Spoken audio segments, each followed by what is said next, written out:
Hello again, my name is Mariah. I am 23 years old and I will be getting the vertical sleeve gastrectomy on April 10th of 2020 by Dr. Scott Bovard. And I wanted to talk to you today about the pre-op screening process, at least for me, with my insurance and with my doctor's office, how it worked and what you should expect. So for me, my insurance at first said that I had to have 6 consecutive months of meeting with Dr. Bovard and going through the screening process, but then they changed it to needing no amount of months, just needing to go through all the screening processes. So I originally was supposed to be getting the surgery in June, but because of this change, I'll be getting the surgery in April. We just kind of sped up the process, which is super exciting. I'm super grateful. But yeah, so it started out with, let's see, there's a lot of tests. I'll just I don't remember what order I did them in. I don't know if the order really matters. They probably will change it up, but I'll just go through the things that I did. So I had to do a at-home sleep study to test for sleep apnea. So I had a nasal catheter, not a catheter. What is the word? Cannula? Something like that, but the one that goes in your nose. Hooked up to a monitor that I had to strap around my chest and sleep with for 2 nights. And that determined that I did in fact have sleep apnea, so then I had to get a sleep machine, a CPAP machine. Thankfully, my mom already had one because she got the surgery about a year ago, so I was able to use hers because those are expensive. And I had a heart ultrasound and stress test, so a cardiac test, where they took ultrasound photos of my heart, and then I had to ride a stationary bike while hooked up to oxygen tanks and monitors, and they measured just all kinds of stuff. I don't really understand everything they measured, but I had to gradually increase speed and resistance on the bike during the test, which was difficult. I mean, this is something that I'm wanting to change, of course, because it's important to, but I've not been super great about physical activity. I am 315 pounds and obviously very out of shape. So doing that bike was hard, and I felt self-conscious, definitely. But I felt ready for that not to be the reality of my life for the rest of my life. You know, I'm ready to be able to go to the gym and be active like I want to and not feel super self-conscious about it. But also I'm going to get over that because my health is most important, and I don't really care what other people think. I care about how I feel, and that's what matters most. So anyways, so I did the respiratory sleep study, the heart ultrasound and scanning, and the bike stress test. I did a psych evaluation with a psychologist on the team. His name is Thomas Thompson, I believe. Super nice guy. I really enjoyed talking with him, and he made sure that I felt very supported and know that if I ever have any issues arise that I'm able to still come and talk to him again. I had to take a nutrition class with Rebecca, and I really like her. She's awesome. She's fun. Just because this surgery is not an end-all be-all, not a fix-all, not a cure-all. It is a tool.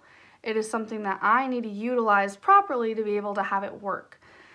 So going to nutrition classes make sure you understand just how much you have to change your lifestyle after the surgery.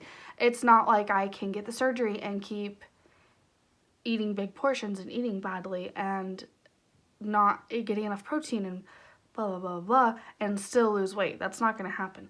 This tool is just a way for me to be able to change my lifestyle to a lifestyle that I want to have, a healthy and active lifestyle, and ensure that when I do so, I will see the results from it, which will be very encouraging and help me to be able to continue to do so.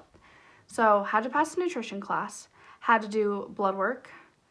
I don't like needles, but when I was diagnosed with hypothyroidism, I had to get my blood drawn every 8 weeks for a while they were figuring out my correct dose. So I kind of got used to it, and thankfully the nurse, she was great. It was very quick.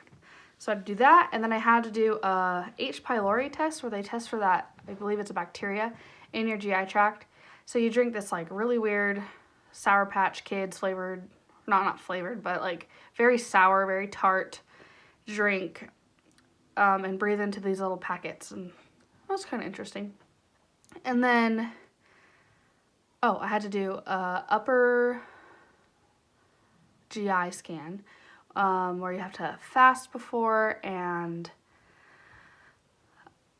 they had me drink this chalky, tasted like foundation. Like if you get foundation on your lips when you're doing your makeup and you taste it, that's what it tasted like. Really thick and room temperature, which is weird, but they take x-rays while you swallow it, and then they have you drink this like Alka-Seltzer thing that blows up your stomach a little bit, and they took x-rays. They did see that I have a hiatal hernia, which is common from acid reflux, and that could potentially cause issues in surgery, but I talked to my surgeon and he said that, from what I understand, if it is an issue, he should be able to just tighten it or sew it up, and that just puts me at greater risk for acid reflux after surgery, so I just have to be extra careful. And like there's medications that I can take that can kind of curb my acid production for the first few months after surgery, which should help with healing. And let's see. There's so many things. But I believe that's everything. If I forgot something, I'll add it in the description of the video. But I don't think I did. But basically, there's a lot of tests. There's a lot of things you have to go through. And I think I mean, of course, it's your insurance's way of making sure, like, yes, they're healthy enough to get the surgery, or, like, the surgery will take. But also, I feel like it's almost like a scare tactic to see if you're, like, legitimately going to follow through and do it. Because it's a lot of work. Weight loss surgery is a tool. And if you don't utilize it properly, it's not going to work. Like, you have to stick with your diet, take your vitamins, drink your water, exercise. Like, you have to change your life. It's not going to change it for you. So I'm really grateful for the opportunity. I'm excited. I start my pre-op diet really soon, and I'm going to be keeping track of what I eat in a bullet journal just so I can share that with you guys and with anybody that's curious. And I, of course, am always open to answering any questions. I do have an Instagram, but I'm not really sharing these to my Instagram yet just because, I don't know. I want more privacy for myself in the meantime while I'm preparing for the surgery. And I want to be able to have this YouTube so I can share it with people I know when I'm ready to. And of course, I don't know, it's weird. I'm okay with strangers seeing it, but I don't want all my acquaintances seeing it quite yet. And I've shared it with like some close family and friends, but anyways, I'm excited to go on this journey. I'm really getting pumped. But yeah, I have a lot of things to say, but I'll save them for future videos. I feel like they'll apply more to post-op, or I mean pre-op diet videos. So yeah, thanks for watching. Sorry for rambling.